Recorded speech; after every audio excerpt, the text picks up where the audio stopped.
ரொம்ப அருமையான எபிசோட் வந்திருக்குன்னே சொல்லலாம். மிஸ் பண்ணாமல் ஃபுல்லோடையும் கேளுங்க. என்ன காரணம் தெரியல. விசிஎன் சுத்தமாக போக மாட்டேங்குது. பார்க்குறல லைக் பண்ணிட்டு பார்த்தீங்கன்னா கொஞ்சம் பேச வந்து முடிட்டாக இருக்கும். ப்ளீஸ் சப்போர்ட் பண்ணுங்கள் ஃப்ரெண்ட்ஸ். கஜேந்திராவை ஏதாவது ஒன்று பண்ணியே ஆகணும். எந்த இடத்துல இருக்காருன்னு அப்படின்னு யோசிச்சுட்டு இருக்கிறப்ப அக்கம் பக்கத்தில் இருக்கிற எல்லா இடத்துலையும் விசாரிச்சுட்டு நம்ம கரணா வந்து அங்கே வந்துடுறாங்க. இப்போ நான் அவங்க முன்னாடி வந்து நின்னா எல்லாமே வந்து தெரிஞ்சிருமே, அவ்வளோ ஈஸியாக வந்து எதுவும் தெரிஞ்சிடக்கூடாதுன்னு சொல்லிட்டு முகத்தில் துண்டை வச்சு ஃபுல்லாக வந்து கட்டிக்கிறாங்க. அப்பன்னு பார்த்து, கஜேந்திரா இது உனக்கு தேவையில்லாத வேலை, அதை யாருடா நீ கேட்க, இவங்க என்னோட தங்கச்சி, இப்போ நீ ஏதாவது ஒரு முடிவெடுத்தான்னு வச்சுக்கேன், நான் என்ன செய்வேன்னு எனக்கு தெரியாது, என்கிட்ட அடி வாங்காத அப்படின்னு சொல்லும்போது கஜேந்திரா பக்கத்தில் இருக்கிற ஒரு ஆளை பார்த்தோன்னா அவங்க வந்து கருணா கிட்ட சாமியாக வந்து சண்டை போடுறாங்க. யாருமே எதுக்காக இங்கே வந்தான் ஒன்றும் புரியலையே. அப்பன்னு பார்த்து கண்ணை முடி திறக்கிறதுக்குள்ளே வந்திருக்கிற விஷயம் அண்ணன் தான் வந்திருக்காருன்னு நம்ம மகாலட்சுமி நல்லாவே வந்து தெரிஞ்சுக்கிறாங்க. நீ நல்லபடியாக இருமா, இந்த அண்ணனோட ஆசீர்வாதம் கண்டிப்பாக வந்து உனக்கு இருக்குன்னு யோசிச்சுட்ருக்காங்க. அப்பன்னு பார்த்து கஜேந்திராவை அப்படியே ஒரு தூணில் கட்டிடுறாங்க. அவங்க தம்பியும் கட்டிடுறாங்க. மகா எப்போதும் போல் வேகமாக ஓடிடுறாங்க அந்த இடத்துல. அப்பன்னு பார்த்து, யாருடா நீ, யாருடா சொல்லுடா அப்படின்னு சொல்லும்போது, கஜேந்திரா இன்னொரு வாட்டி உனக்கு நான் ஐயோ பாவன்லாம் பார்த்துட்ருக்க மாட்டேன் அப்படின்னு சொல்லும்போது அவங்களுக்கு இந்த வாய்ஸை எங்கேயோ கேட்ட மாதிரி இருக்குன்னு கஜேந்திராவுக்கு தோணுது. ஆனால் எங்கே எப்போன்னு ஒன்றுமே வந்து புரியல அந்த இடத்துல. அப்போன்னு பார்த்து மகா மாட்டுக்கும் வெளியில் வந்து போகிறாங்க. டக்குன்னு நம்ம கருணாவும் அங்கேருந்து காம்பவுண்டு சுவரை ஏறி குதிச்சுட்டு அவர் மாட்டுக்கும் போகிறாப்புல வெளியே. யதார்த்தமாக ரெண்டு பேரும் சந்திக்கிறாங்க அந்த இடத்துல. அம்மாடி நான் உன்னை தேடி தான் வந்தேன், நீ அங்கேருந்து வந்துட்டியா அப்படின்னு சொல்லும்போது க்யூட்டாக அழகாக வந்து நம்ம மகாலட்சுமி சிரிக்கிறாங்க. ஆமாண்ணே, சாமி போல் ஒருத்தர் வந்து வந்தார், அவர் என்னை காப்பாற்றிட்டாரு அப்படின்னு சொல்லும்போது, நீ நல்லா இருந்தால் அதுவே எனக்கு சந்தோஷம்தான், இந்த அண்ணன் மேலே உனக்கு கோவம் இல்லைல்ல அப்படின்னு சொல்லி கேட்கும்போது, ஏண்ணே நடிக்கிற, வந்தது சாமின்னு எனக்கு நல்லாவே தெரியும், அந்த சாமி எனக்கு அண்ணன் போல அப்படின்னு சொன்னோன்னே கருணாவால் எதுவும் யோசிக்க முடியல. நீ தானே வந்த, தங்கச்சிக்கிட்ட பொய் சொல்லாத அப்படின்னு சொல்லும்போது, ஏண்ணே உன்னோட நல்ல குணத்துக்கு இப்படியெல்லாம் நீ வேலை பார்த்துக்கிட்டு இருக்க, அதெல்லாம் சொன்னால் உனக்கு புரியாதுமா, அவர் எனக்கு அண்ணன் போல, அந்த நேரத்தில் என்னால் தட்ட முடியல, அதே சமயத்தில் நீ என்னோட தங்கச்சி, அப்படி இருக்கிற சூழ்நிலையில் எனக்கும் எதுவும் ஆகக்கூடாது, நீயும் நல்லா இருக்கணும், அதுக்காக தான் நான் இங்கே வந்தேன், எனக்கு முன்னாடியே தெரியுண்ணே நீ வந்துடுவேன்னு அப்படின்னு சொல்லும்போது, எப்படிமா தெரியும், நீ தான் என்னோட சாமியாச்சேனே, அப்படி இருக்கும்போது நீ எப்படி வராமல் இருப்பேங்கிற மாதிரி ரெண்டு பேரும் சந்தோஷமாக பேசிகிட்டு இருக்காங்க. கஜேந்திராவுக்கு நல்லாவே தெரிஞ்சிச்சு, டேய் வந்திருக்கிறது யாருன்னு எனக்கு நல்லாவே தெரிஞ்சிச்சுடா, யாரு நான் சொல்கிறேன், அவனை முன்ன பின்ன பார்த்துருக்கியா, ஒருத்தன் சைலண்ட்டாக இருந்து நம்ம மகாலட்சுமி என்கிட்ட வந்து ஒப்படைச்சான்ல, அவன் தான் இங்கேருந்து வந்திருக்கிறது அப்படின்னு சொல்லும்போது அக்கம் பக்கத்தில் இருக்கிறவங்க கஜேந்திரா கயிறு வந்து கட்டியிருந்தாங்கன்னு சொன்னல கருணா, அதை வந்து அவுத்து விட்றாங்க. அப்பன்னு பார்த்து, இருடா முதல்ல அந்த ஓனர்கிட்ட நான் இந்த விஷயத்தை எல்லாத்தையும் சொல்லணும்னு சொல்லிட்டு ஃபோன் அடிக்கிறாங்க.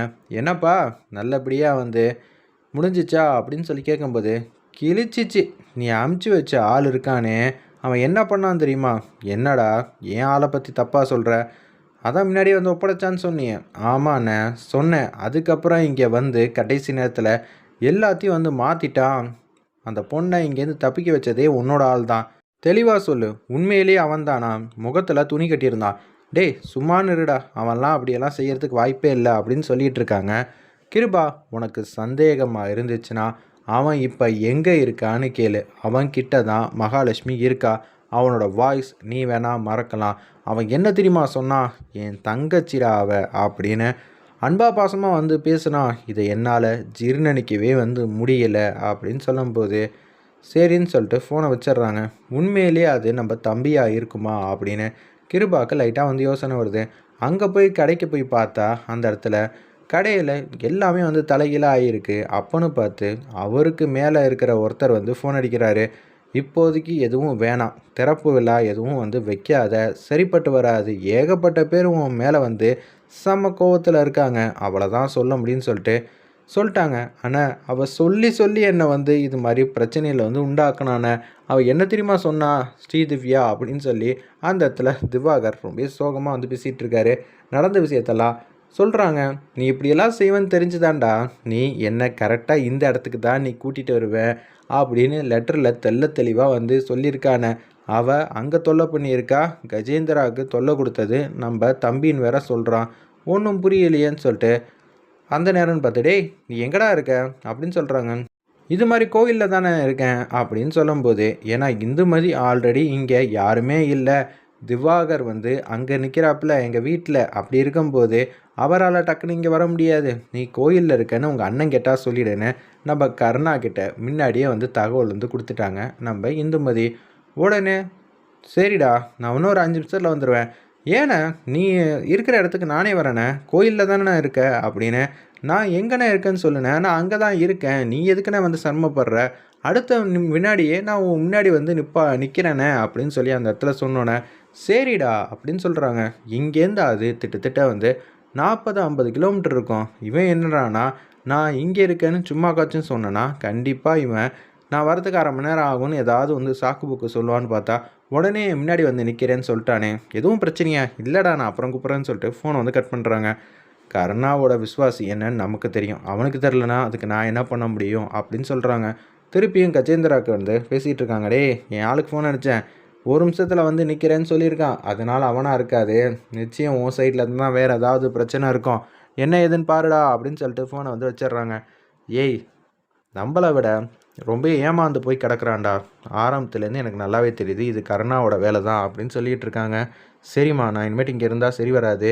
நீ வாம்மா 2 பேரும் ஒரே வண்டியிலே போயிடலான்னு சொல்லிட்டு 2 பேரும் ஒரே வண்டியில் போயிட்டுருக்காங்க. திருப்பியும் எந்த இடத்துல ஆரம்பித்தாங்களோ அந்த இடத்துலையே மகாவை கொஞ்சம் விடலான்னு சொல்லிட்டு தான் நம்ம கருணா வந்து கூட்டிகிட்டு வந்துட்டுருக்காரு.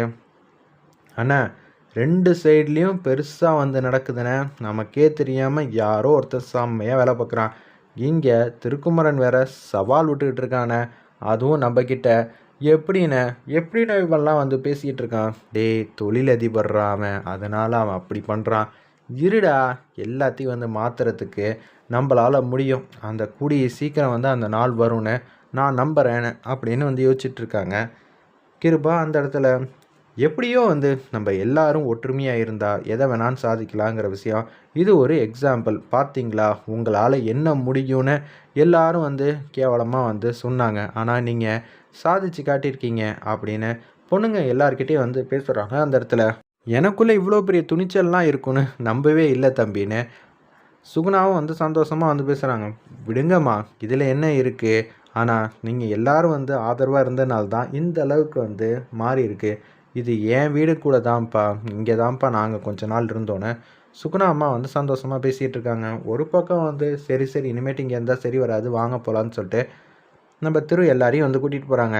திவ்யா ஆனால் உனக்கு இருக்கிற மாசு இருக்கே அப்பப்பா என்ன நீ எல்லாரையும் ஈஸியாக வந்து சமாளிச்சிட்டியே விடுப்பா இதெல்லாம் ஒரு விஷயமா அப்படின்னு சந்தோஷமாக வந்து பேசிகிட்டு இருக்காங்க. அந்த இடத்துல போயும் போயும் திவாகரெல்லாம் பார்த்து நான் என்ன அச்சப்படுவேனா? அதுக்கெல்லாம் வாய்ப்பே இல்லைங்கிற மாதிரி சந்தோஷமாக சொல்கிறாங்க. எது எப்படியோ நம்ம பண்ணி வச்ச வேலை இங்கே இருக்கிற எல்லாருக்கும் வந்து நிம்மதியும் சந்தோஷமும் தந்துச்சுன்னா அதை விட நமக்கு வேறு என்ன வேணும்? ரொம்ப ஹாப்பியாக இருக்குது. இது என்னோடய தோழியோட வீடு தான். நல்லபடியாக வந்து காப்பாற்றி கொடுத்தாச்சு. வேறு எதுவும் உதவி வேணுமாங்க அப்படின்னு ஹீரோ வந்து கேட்குறாப்புல. இப்போதைக்கு எதுவும் வேணான்னு அந்த இடத்துல வந்து சொல்லிக்கிட்டு இருக்காங்க. வெயிட் பண்ணி பார்ப்போம்.